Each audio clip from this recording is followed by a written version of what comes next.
কইনাই ক'ব ভক্তিভাৱেৰে আমি শুনাকে ক'ব আকৌ দেই নক'ব আপোনালোকে একদম শুনাকে ক'ব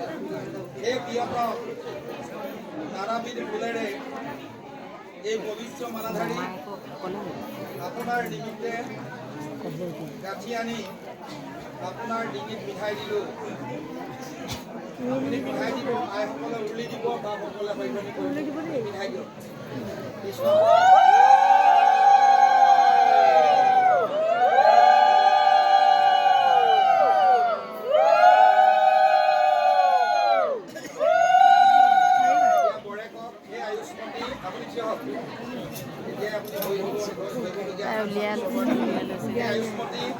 মোৰ জীৱনৰ উন্নতিৰ হকে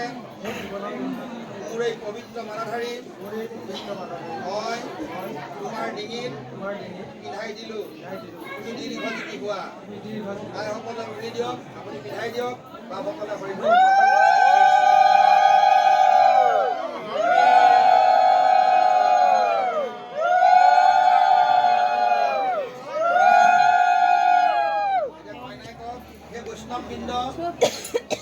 আপোনালোকক সাক্ষী কৰি আজি এই আয়ুষ্মানক মই স্বামী স্বৰূপে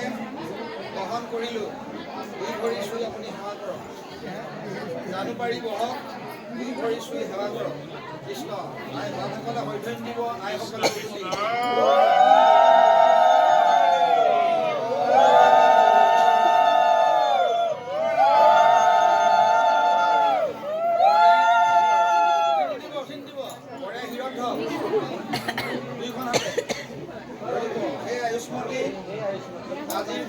আজিৰ পৰা তোমাক পত্নী স্বৰূপে গ্ৰহণ কৰিলোঁ হৈছে এতিয়া কইনা নিজৰ আসনলৈ যাওক ঘৰে এইফালে একেবাৰে ধৰিব নালাগে অলপ ধৰি থাকিব লাগে পৰি নাযায় এতিয়ালৈকে দিয়া নাই ধৰক এনেকৈ ধৰি ধৰক আপুনি কথাখিনি কৈ লোৱাৰ পিছতেই মই যেনেকৈ আগবঢ়াবলৈ কওঁ সেই তেনেকৈ আপুনি ভৰি আগবঢ়াব দেই কিন্তু ভৰি পিছলৈ নানিব ভৰি চুচৰাই নিদিব সেইখন আঁতৰাই দিলেও দিয়ক বৰে কওক বৰ ক'ব দেই পৰমেশ্বৰে অন্ন লাভৰ কাৰণে তোমাক প্ৰথম খোজ আগবঢ়াওক কইনাই ক'ব আজিৰ পৰা ধন ধান অন্ন ব্যঞ্জন আদি মোৰ অধীন হ'ব সেই অৰ্থে মই প্ৰথম খোজ আগবঢ়াইছোঁ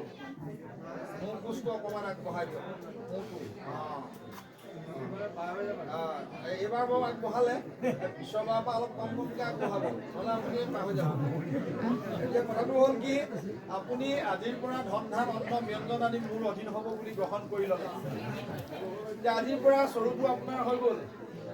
আৰু গডৰেজৰ চাবিটো আপোনাৰ লগত থাকিব বাকচৰ চাবিটো এতিয়া আপুনি সেই বাকচৰ চাবিটো আৰু ৰান্ধনি চৰুটোৰ সৎ ব্যৱহাৰ কৰিব লাগিব এই পৰিয়ালটোক আপুনি ৰন্ধা বঢ়া কৰি দিব লাগিব এই ৰন্ধা বঢ়াত শান্তিকতা